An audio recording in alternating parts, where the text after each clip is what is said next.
आप देख रहे हैं वतन समाचार। मैं हूं मोहम्मद अहमद। हमारे साथ बातचीत करने के लिए आज मुदस्सिर हयात मौजूद हैं। इंडिया इस्लामिक कल्चर सेंटर के इस पूरे चुनाव में जिसकी वोटिंग 11 अगस्त को होनी है, उसमें आप वाइस प्रेसिडेंट का चुनाव लड़ रहे हैं। हम मुदस्सिर हयात साहब से ही समझने की कोशिश करेंगे, क्योंकि इस बार का चुनाव बिल्कुल डिफरेंट है। आप इंडिपेंडेंट लड़ रहे हैं। कई बार कोशिश हुई कि मुख्तलिफ पैनलों में आपको लिया जाए, लेकिन फाइनली आपने फैसला किया कि आप इंडिपेंडेंट चुनाव लड़ें। मुदस्सिर साहब, सबसे पहले तो अपने बारे में हमारे दर्शकों को बताएं कि आप क्या हैं और आप चुनाव में क्यों आए हैं। जी, अस्सलाम वालेकुम, आदाब, नमस्कार, गुड इवनिंग। जी, मेरा नाम मुदस्सिर हयात है। मैं इस वक्त अलीगढ़ मुस्लिम यूनिवर्सिटी ओल्ड बॉय एसोसिएशन, जो हमारी दिल्ली एनसीआर है, उसका मैं प्रेसिडेंट हूँ। उससे पहले जनरल सेक्रेटरी रहा हूँ। स्टूडेंट यूनियन के ज़माने में अलीगढ़ मुस्लिम यूनिवर्सिटी में मैं वहाँ वाइस प्रेसिडेंट था। कारोबार मैंने स्टूडेंट लाइफ के बाद अलीगढ़ से इंजीनियरिंग की, और उसके बाद मैंने यहाँ बिज़नेस में हूँ। मेरा कंस्ट्रक्शन, एक्सपोर्ट और बीपीओ वगैरह का बिज़नेस है, कॉल सेंटर जिसे कहते हैं। अभी बीपीओ का मैं कम काम कर रहा हूँ, ना के बराबर। तो मोस्टली फोकस जो है कंस्ट्रक्शन एक्सपोर्ट पे है। ये बताएं कि आपने चुनाव लड़ने का फैसला क्यों किया। जी, ये बड़ा अच्छा सवाल है आपका। चुनाव लड़ने का फ़ैसला, उसकी वजह ये है कि मैं सोशल एक्टिविस्ट आदमी हूँ। सोशल सर्विस करने का मेरा एक शौक़ है बिज़नेस के अलावा।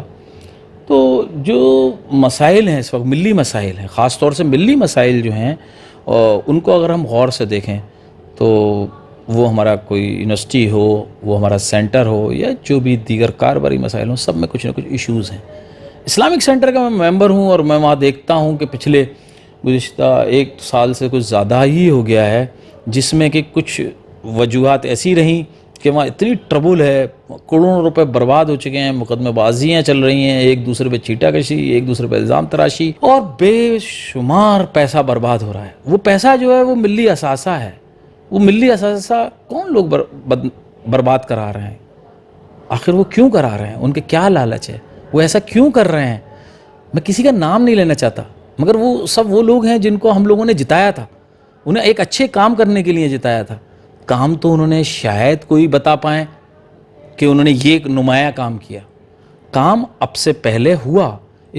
इस सेंटर के एम्स एंड ऑब्जेक्टिव थे, उस पे काम कहाँ हुआ पिछले कुछ सालों से? एज ए सिराज कुरैशी अगर बात की जाए, उन्होंने बहुत अच्छा काम किया, इस सेंटर को कंप्लीट कराया। इस सेंटर की ज़मीन ख़रीदने से लेके, अलॉटमेंट से लेके, जिन लोगों ने मदद की, हिदायतुल्लाह साहब, चौधरी आरिफ साहब और हकीम साहब ने पैसे दिए, सब पूरी चीज़ें अगर देखें तो बड़ा जज्बाती तौर पर ये बनाया गया था। ये कोई सिंपल चीज़ नहीं थी, एक ये मिशन था कि एक जो इस देश के अंदर माइनॉरिटी तबका है, जिसकी कि आबादी, आवाम तो ये कहती है कि 25 से 30 करोड़ है, पर सरकारी आंकड़े के हिसाब से भी 20 करोड़ के करीब है। तो अगर 20 करोड़ है अभी, तो उसकी फलाह बहबूदी, उसको मेन स्ट्रीम मेजॉरिटी कम्युनिटी के साथ कैसे रहना है, अपने ताल्लुकात कैसे रखने हैं, वो उसके एम्स एंड ऑब्जेक्टिव में था। इंटरफेथ डायलॉग इसके एम्स एंड ऑब्जेक्टिव में है कि मतलब मेन स्ट्रीम मेजॉरिटी कम्युनिटी से अच्छे रिलेशन कैसे बनाए जाएँ। क्या कभी आपने देखा है कि ये सब लोग जो लास्ट टाइम हमने जिताए थे, कभी बैठ के इस पर बात की हो? नहीं। इन्होंने सिर्फ बात की कि वो पैसे खा गया, उसने पार लिया, उसने ये कर दिया, उसने, सब एक दूसरे से लड़ते रहे पूरे ये पिछले 3 साल से। काम करने की तो बात ही करना दूसरी है, सिर्फ एक दूसरे को बुरा कहते हैं। मैं उन सब चीज़ों में नहीं पढ़ना चाहता, मैं उनको बुरा नहीं कहना चाहता, मैं उससे दूरी बनाता हूँ उन सब बातों से। और दूरी बना के मेरी सोच ये, स्टेप अहेड, एक कदम आगे जाओ, पिछली बातें छोड़ दो। जिसने जहाँ तक किया बहुत बहुत बढ़िया।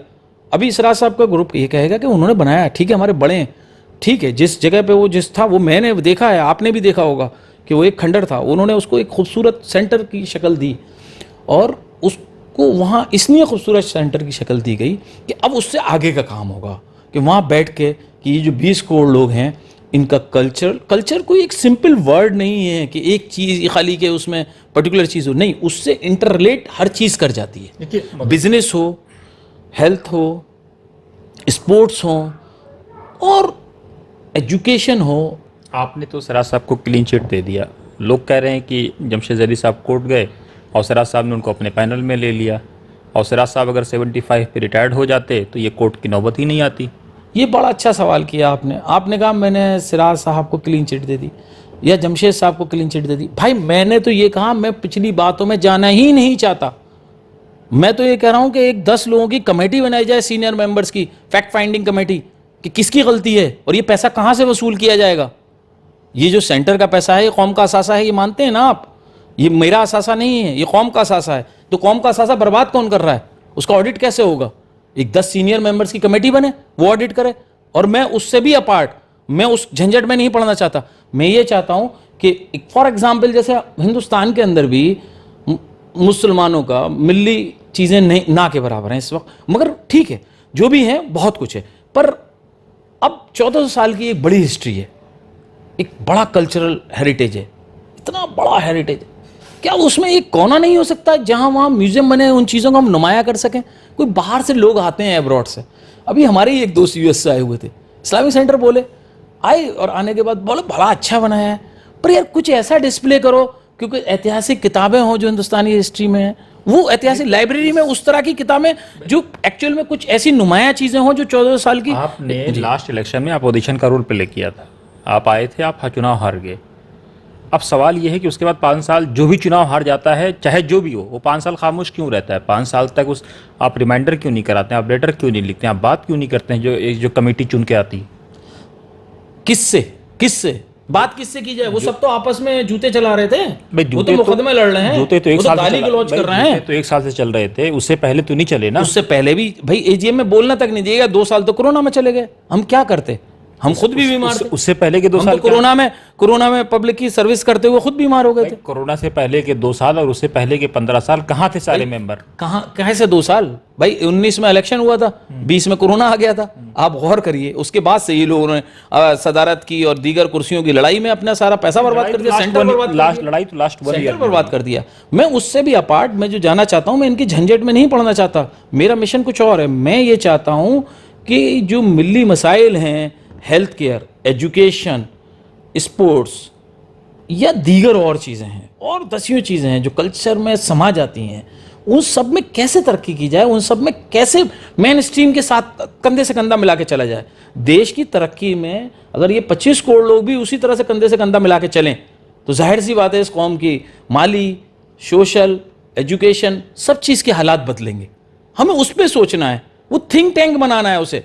वहाँ ये नहीं, जिस कौम को आज की सोचती है वो तरक्की नहीं करती, वो आने वाले 50 साल का प्लान करती है, वो कौम तरक्की करती है। तो हमें ठहरे नहीं रहना है, हमें तरक्की करनी है। आप जिन चीज़ों के सवाल करके मुझे पुरानी चीज़ों में, मैं इतिहास में नहीं जाना चाहता भाई। इतिहास कोई नहीं बदल सकता। फ्यूचर प्लान करके फ्यूचर को अच्छा बनाया जा सकता है। मैं किसी को इल्ज़ाम तराशी नहीं देता। सब ने, चलिए मैं आपकी बात को बड़ी करता हूँ, जो हुआ अलग, मगर उससे आगे फॉर एग्जाम्पल ये सेंटर है हमारा, सेंटर दिल्ली हिंदुस्तान का कैपिटल है इंडिया का, तो उसमें ये सेंटर है। अब इसके ब्रांच जो है हर स्टेट में होने चाहिए। मेरा ये मिशन है कि एटलीस्ट 5 स्टेटों में इसकी ब्रांच की शुरुआत की जाए इस टेन्यूर में, अगर मुझे मौका दिया मेंबरान ने। जो भाई इसकी तो सुप्रीम बॉडी जो है जनरल बॉडी है, जनरल बॉडी अगर मुझे मौका देगी तो मैं कुछ ऐसा नुमाया काम करना चाहूंगा जिसको कि याद रखा जाए जो पहले किया गया। फॉर एग्जाम्पल अब काफी देर से, जैसे ये फॉर एग्जाम्पल कि आज ये यहाँ है, अब हमारे पास कैसे इंफॉर्मेशन आए कि बेंगलोर में क्या हो रहा है, तो बेंगलोर में ब्रांच ऑफिस होना चाहिए ना, एक कलकत्ते में ब्रांच ऑफिस होना चाहिए। हिंदुस्तान एक बहुत महान देश है, बहुत बड़ा मुल्क है भाई। इसको आप खाली दिल्ली से कंट्रोल करेंगे ऐसा नहीं है, इसके ब्रांच ऑफिस हर स्टेट में होने चाहिए। अब तक नहीं हुए, ठीक है, अब शुरुआत करें। हम लोग आगे की सोचें ना। जो मैं आपसे नारा दे रहा हूँ थिंक अहेड का, वो क्यों दे रहा हूँ? मैं आज की बात करना ही नहीं चाहता। हिस्ट्री में क्या हुआ मैं करेक्शन नहीं कर सकता भाई, कोई नहीं कर सकता। आगे का जो सोचती हैं कौमें वो तरक्की करती हैं। मेरे कहने का मकसद ये है, मैं किसी से न लड़ना चाहता हूँ, ना किसी पे इल्ज़ाम देना चाहता हूँ। मैं अगर सच बोल के 2 इल्ज़ाम दे दूँ, वो झूठ बोल के 4 इल्ज़ाम लगा देंगे, उसका कोई सॉल्यूशन नहीं है। जिसे काम करना है वो इल्ज़ाम सुनता जाएगा, आगे बढ़ता जाएगा। भाई हम तो सर सैयद के तालीम है, उस वक्त कौम ने पूरी ने गाली बकी, हम उनकी यूनिवर्सिटी से निकल के आए और सर सैयद साहब को अपना आइडियल मानते हैं। बहुत सी चीज़ों में बहुत से लोग उनसे इत्तेफाक भी नहीं रखते, पर बाय एंड लार्ज चीज़ों पे उनकी बातें मानते हैं। भाई जो मिली मसाइल का हल जो है वो तालीम से निकलना है, उसका जो एक नारा है सर सैयद का, उसका मैं हामी हूँ। और उनकी जो सोच है खाली यही नहीं थी, खाली एजुकेशन, वुमेन एम्पावरमेंट।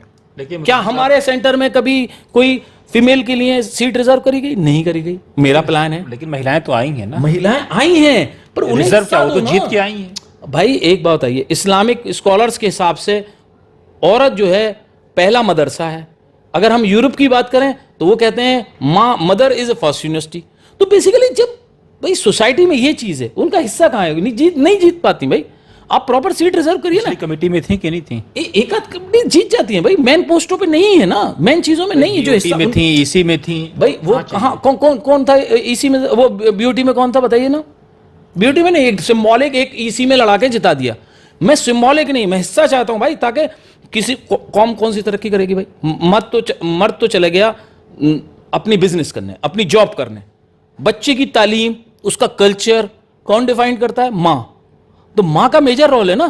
तो कल्चर का हिस्सा तो माँ ही समझा रही है सोसाइटी में। इस्लामिक सेंटर से सारे मसाइल हल हो जाएंगे? बहुत अच्छी बात कही। इस्लामिक सेंटर से मसले हल नहीं होंगे और ना ही हम कुछ सब चेंज कर देंगे।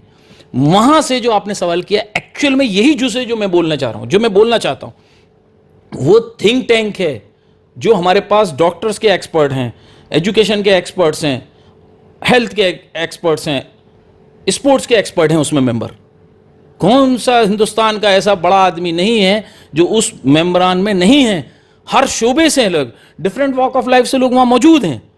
हम बेसिकली गवर्नमेंट की पॉलिसीज होती हैं, स्टेट की पॉलिसीज होती हैं, हमारी जो कम्युनिटी है, मुस्लिम कम्युनिटी खास तौर से, उसको अवेयर ही नहीं होता है। उन एक्सपर्ट्स को लेके वो कमेटियां बनाकर उनको रिपोर्ट्स के जरिए, कहीं हमारे यहाँ स्पोर्ट्स स्टेडियम नहीं है, कहीं हमारे यहाँ हमारी जो बड़ी आबादियाँ हैं देश के अंदर, ना हमारे पास हेल्थ केयर है, ना हमारे पास कॉलेजेस हैं, ना स्कूल्स हैं। तो मैं कोई 2000 स्कूल खोलने में कैपेबल नहीं हूँ भाई। मैं ये नहीं कह रहा कि मैं 2000 स्कूल नहीं, हम वो फॉर्मेट बना के दें कि वो 2000 स्कूल कैसे खुलेंगे। फॉर एग्जाम्पल, अगर संभल में एक आबादी है मोर देन 50%, या रामपुर में मोर देन 50%, मुरादाबाद में, यहीं की ले लेता हूँ पास की दिल्ली के, जो 100 किलोमीटर 200 किलोमीटर की दूरी पे हैं, वहाँ उस शहर के मौजिज़ मुसलमान ऐसे मौजूद हैं जो स्कूल कॉलेजेस खोल सकते हैं। हमारे साउथ इंडिया में ऐसा मुस्लिम्स कर रहे हैं ना, तो यहाँ क्यों नहीं कर सकते? कर सकते हैं, पर वो चीज़ें फराहम करी जाएं कि उस तरह के आइडियल लोग जो उसको इंप्लीमेंट कर सकें। वहाँ लोगों को पैसा भी है, बिजनेसमैन भी मौजूद हैं। लेकिन मुदस्सिर साहब, पहले खबर बेसिकली हम जो है फैसिलिटी प्रोवाइडर बनना चाहते हैं, इस्लामिक सेंटर को आइडियाज देना चाहते हैं। थिंक टैंक क्या कहने का मकसद है उसको समझिए आप, पहले मेरी बात समझ जाएंगे। जो हेल्थ केयर में एक्सपर्ट लोग हैं, कहीं हॉस्पिटल की कमी है सहारनपुर में, आपके एरियो में, तब आपके एरिया में कमी है तो दूर कैसे होगी? उसके एक्सपर्ट वहां के जो बड़ा मुस्लिम बिजनेसमैन है उसको हेल्प दीजिए, वो खुलेगा, कल वो पैसा भी कमाएगा और सर्विस भी देगा। कहीं कॉलेज खुलवाइए तो वो सर्विस देगा। बेसिकली ये जो काम था इस्लामिक सेंटर का, ये काम नहीं है कि मैं 15 यूनिवर्सिटी खोलने जा रहा हूं, 2000 स्कूल नहीं। जो शहर में स्कूल खोलना चाहते हैं, जिनके पास फाजिल पैसे हैं अपने बिजनेस के अलावा, तो उनको हेल्प आउट करें ना। जो मोमेंटम आता है किसी सोसाइटी में चेंज लाने के लिए, आइडियाज चेंज लाते हैं। इंडिविजुअल जो है आइडियाज रन करता है, वो रन कर जाएं और कामयाब हो जाएं तो सोसाइटी में चेंज नजर आता है। आप अपनी लड़ाई किससे देख रहे हैं? देखिए, मैं अपनी लड़ाई तो मैं किसी से नहीं देख रहा हूँ। मैं तो अपने मेंबरान से अपील करूँगा कि मुझे मौका दें, और अगर मुझे मौका देते हैं तो मैं उनकी राय मशवरे से, और जो मेरे आइडियाज़ हैं अगर उनको वो अच्छे लगेंगे तो मैं उन पे काम करना चाहता हूँ फोकसली।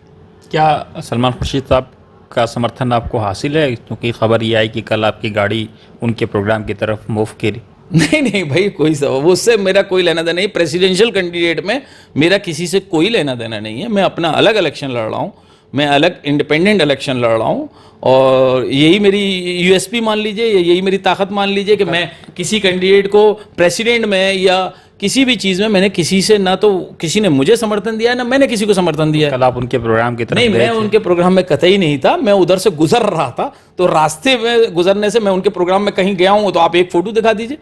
कहीं अगर एक प्रोग्राम में आज की डेट में 1000-2000 फोटो खींचते हैं, तो अगर मैं कहीं वहाँ प्रोग्राम में गलती से उनके प्रोग्राम के गेट के अंदर भी कहीं गया हूँ, अब रास्ते तो भाई किसी का ओखला में मैं रहता हूँ या कहीं और मैं जा रहा हूँ, उधर से गुजर रहा हूँ, वोटर भी पार्किंग तक तो आपकी गाड़ी गई थी। नहीं, कौन सी पार्किंग, किस पार्किंग की बात कर रहे हैं? नहीं, वो सब तो कुछ भी नहीं भाई। वो तो भाई अगर मैं किसी रास्ते से गुजर रहा हूँ तो उसका ये मतलब थोड़ी ना हो जाएगा कि मैं उनको समर्थन कर रहा हूँ या वो मुझे समर्थन कर रहे हैं। अगर वो समर्थन मुझे कर रहे होते तो अब तक ऐलान करते ना। उनके अपने कैंडिडेट हैं भाई, मैं ऐसे कैसे कह सकता हूँ? ये गलत बयानी हो जाएगी। तो क्या मेंबरों से आप क्या चाहेंगे? मेंबरों से मेरा नाम मुदस्सिर हयात है, वाइस प्रेसिडेंट कैंडिडेट हूँ, मेरा बैलेट नंबर 7 है। अगर वो मुझे मौका देते हैं तो मैं उनकी जो भी एक मेजर डिमांड्स हैं जो कम्युनिटी की, उसमें मैं काम करूँगा और इंशाअल्लाह उनकी जो एक कोशिश है इस्लामिक सेंटर की कि एक बेहतर इस्लामिक सेंटर या एक मेजॉरिटी कम्युनिटी के साथ अपने देश की कदम से कदम मिला के चल सकें और कौम के हालात बदल सकें, उसमें जो भी मैं रोल कर पाया तो मैं अपनी खुश नसीबी समझूंगा। बहुत शुक्रिया हमसे बात करने के लिए।